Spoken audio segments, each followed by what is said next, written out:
Hi, welcome to our lecture on the Victorian historical background. I do have notes that I'm going to be looking at down here because there are a lot of dates that I don't have memorized, so I look at it to refresh my memory, right?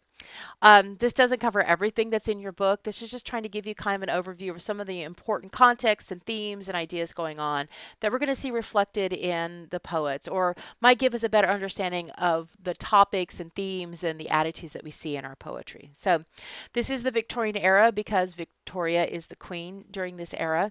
Um, she reigns for a very, very long time. Um, and she does have quite a lot of influence in many ways. But she doesn't have a whole lot of influence, it seems, on art, right? In fact, from what we know about her tastes in terms of who she read and the music she liked, those are considered pretty mediocre artists that are not even read or listened to today. So she didn't really have like a high level of artistic taste, I guess some people want to talk about. In terms of her influence on society, she did have influence. Like, white wedding dresses came into fashion because she wore a white wedding dress when she married Prince Albert, right? Women had just worn whatever color they wanted, right? And so, she has that kind of influence.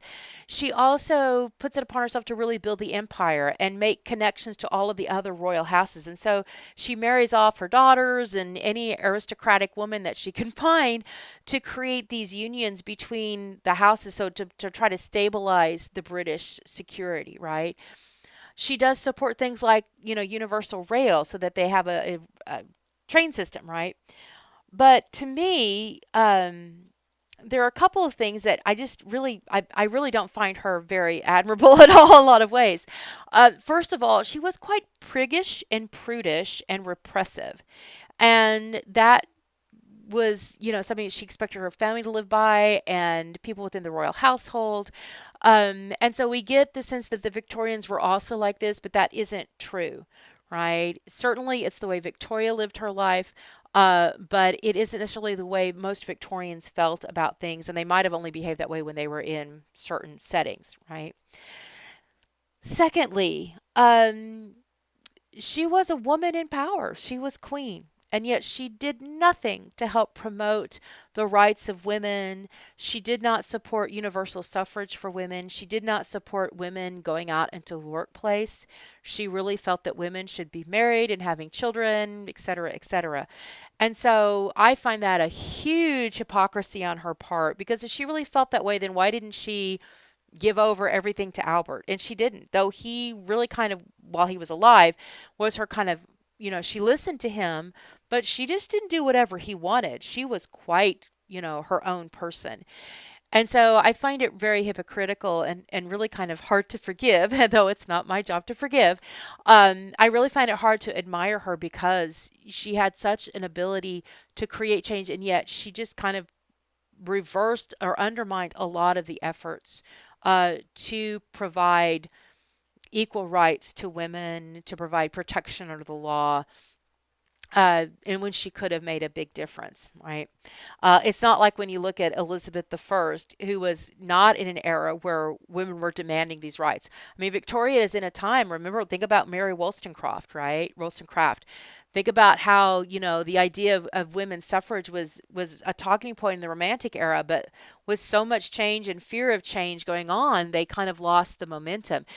She's not really living in that kind of, Elizabeth was living in an era where people weren't even talking about giving rights to women, whereas Victoria is quite smack dab in the middle of this discussion, and she doesn't do anything to help. And so, kind of, you know, think that that's a big mark against her. All right. This is an era that is marked by a focus on social problems as well as crisis of faith, right? So with social problems, we see this, a continuation, I think, of the Romantic era. But whereas Romantic poets kind of had to deal implicitly or kind of combat it from the broad picture, right? Because there was, if you spoke out or criticized the government, you could be thrown in jail and hung for sedition, right?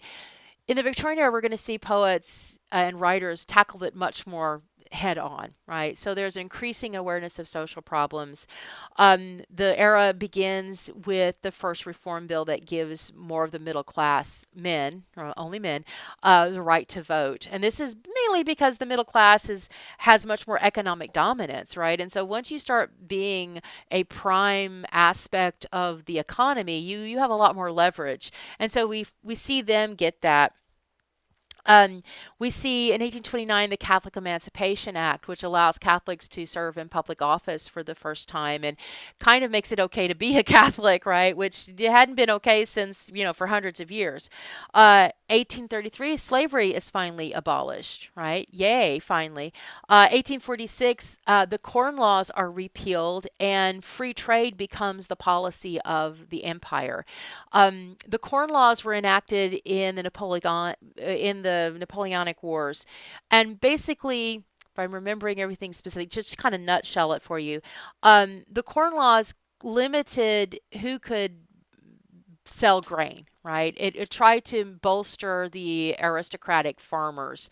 And so that meant that there was no competition and prices were driven up, which meant that poor people couldn't afford it, right? So this is coming and opening that trade back up. In 1845, Jews are given the right to be public officials. And then in 1872, we have voting by ballot. Instituted. So people aren't having to vote publicly, right, by raising their hand or saying yay or nay, which of course, obviously, that's a good thing.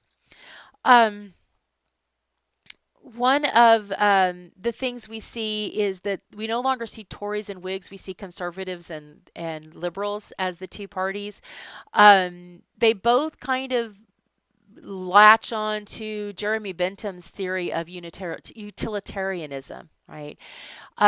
If you are a fan of Wrath of Khan in the Star Trek world, then you will know very well what utilitarianism is because it's what Spock says: the needs of the many outweigh the needs of the few or the one.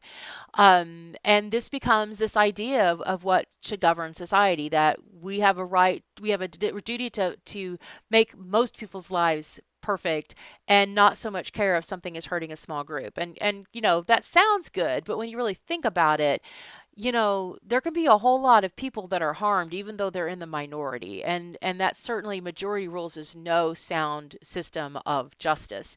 And so it becomes a, a a platform where the government can make a lot of decisions and not really have to worry about how it's affecting everyone's lives.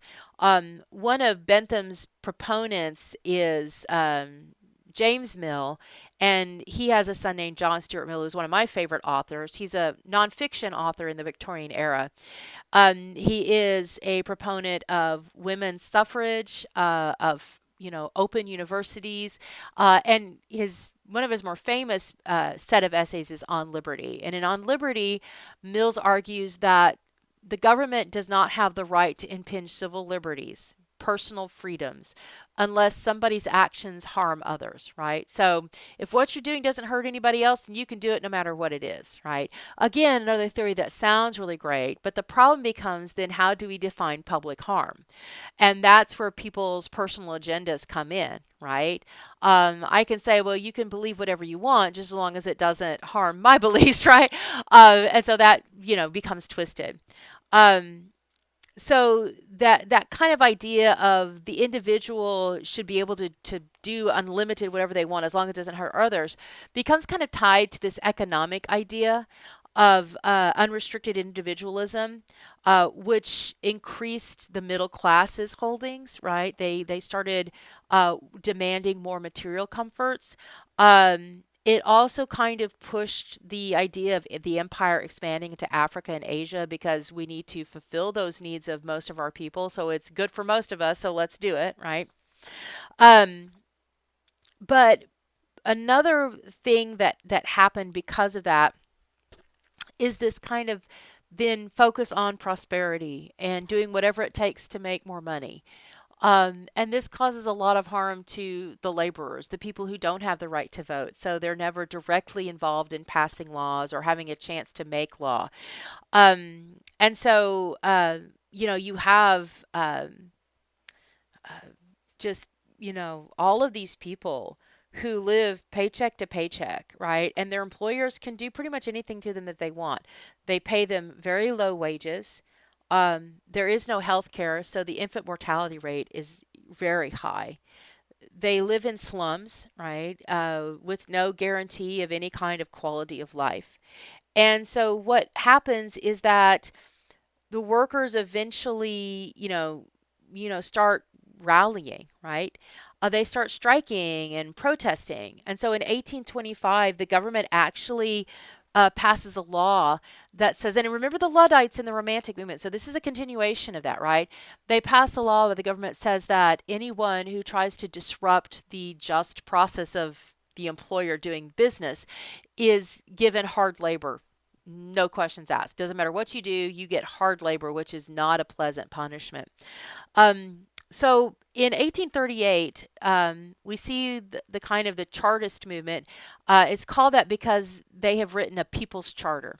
And in this, they're asking primarily for three things. One, they're asking for universal suffrage for men. Everybody gets to vote, right? Two, they're asking for a secret ballot. And three, they're asking for the ending of the requirement that a man has to own property before he can run for parliament office. Right.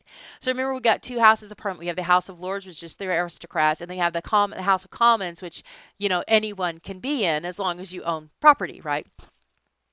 So they're asking for the thing. Well, they don't get those three things, right? The movement politically is not successful in terms of at this moment, but what it does is it brings greater awareness of everybody to this issue. And so piece by piece, they get all of these things, right? In 1875, they get the secret ballot, right? 1917, they get universal manhood suffrage. 1918, we get limited suffrage for women. It isn't until 1928 that all women get the right to vote. And I'm not sure when the property law is abolished for parliamentary, but that also eventually happens. Right. We also see other things invoked that show, again, this public awareness of the social problems and trying to deal with it. So we have 1847, they established the 10-hour workday, right? So you can't work more than 10 hours, right?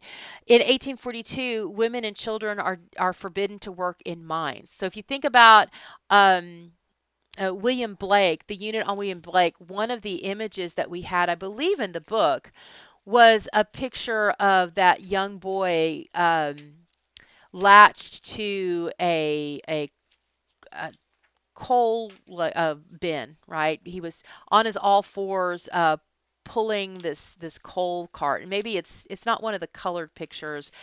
It's one of the black and white pictures that's actually in the section.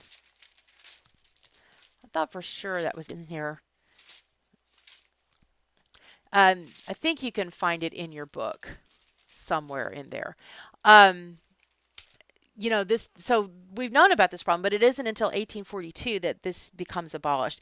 1867 is the first law that says that women and children are not allowed to do heavy manual labor on farms, right? And then in 1875, we have a series of public health acts that start addressing, working conditions and slum conditions, right? So little by little, we see change. One of the things that really kind of delays this change is this philosophy of natural law. What in America we would see as the natural selection, survival of the fittest. But a man named Malthus wrote an essay on population in 1798 that theorized that war, poverty, and disease were nature's way of maintaining population control. And so they were good things, right? That, when population got too high, well, you would have poverty or disease or war break out that would thin out the population. And so we shouldn't coddle people, right? We should say, well, that's nature, right? And so this actually is, a theory that, yeah, I think how convenient that would be, right? Yeah, well, it's not my fault these people are poor, right? It's just nature, right? The best will rise to the top. And so we see this is part of the theory, philosophy that we see helping make choices. And so we have people react against that, right? Um, Another thing that's happening at this time that's causing a lot of dissatisfaction and that causes crisis of faith is science, right? So we have a lot of rapid change. So in this era, we're going to get the telegraph and the telephone, automobiles, travel by air, balloons, and then planes.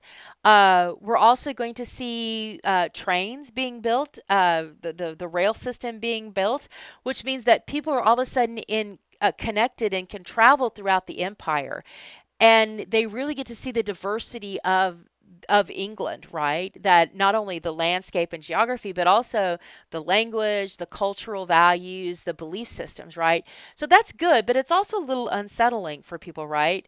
And then finally, we see the rise in steam and electricity power. And this is going to contribute to health because then, electricity is created by burning coal, right?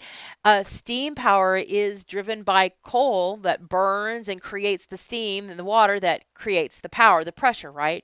So this is going to add to the pollution and to the point that when we get to T.S. Eliot, the opening of one of his poems talks about the yellow fog, right? That there's just this, it's acid rain kind of problems, right? And so, as men are creating all of these things, but it's causing all this harm.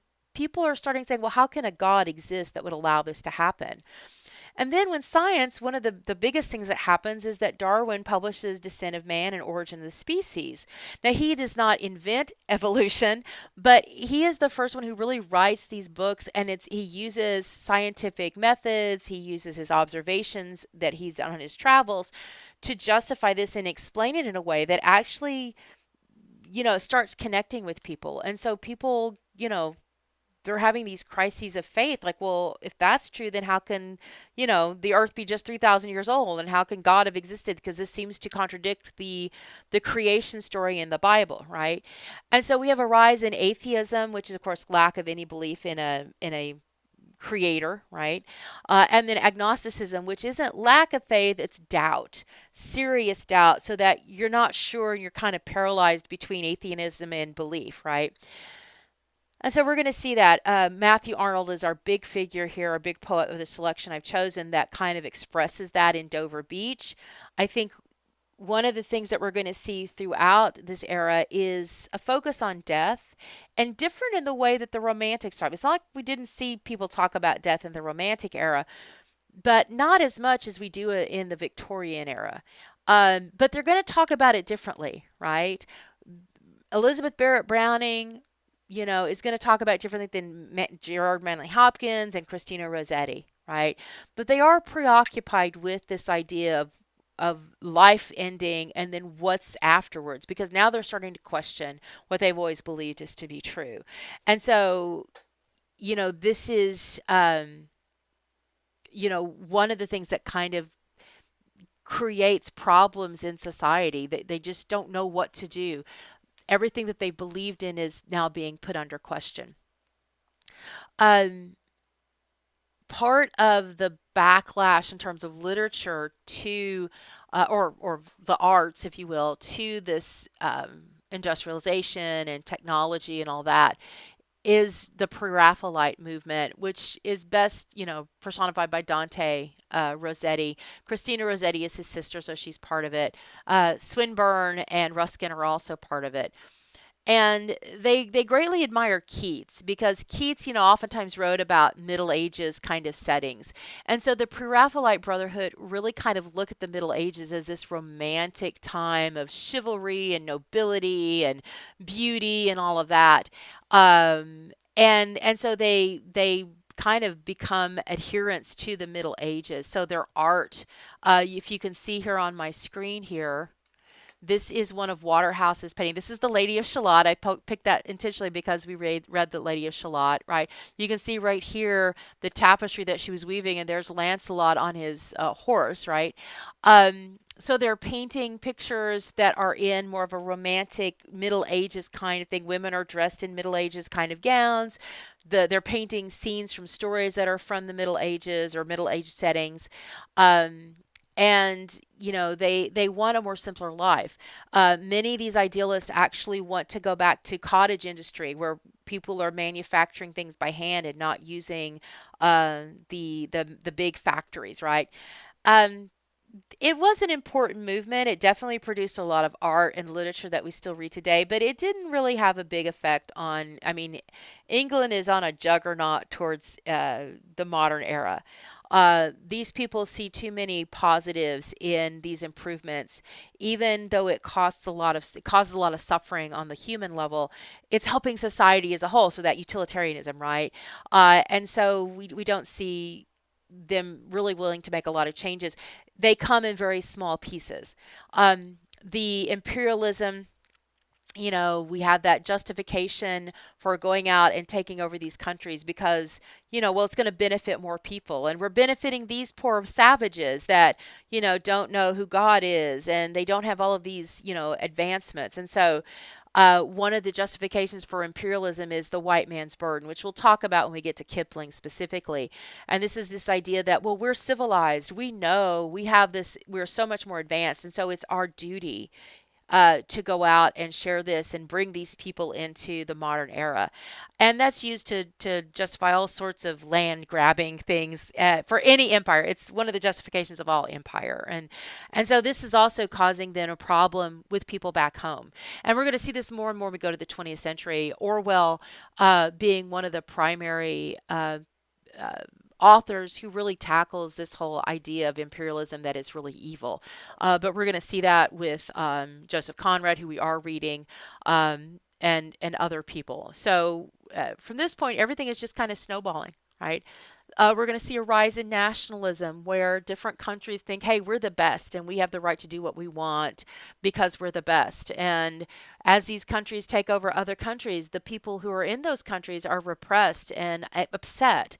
So we see a rise in anarchy as people who are unhappy with the system but don't have any ability to change the system are going to start blowing things up and trying to assassinate leaders, and ultimately we're going to see World War One caused by this rise in nationalism and the assassination of the emperor of the Austria Habsburg Empire, right? Um, and again, we're seeing the seeds of that sown right now. Right. So the next thing will be a lecture on our poets. So I will see you then.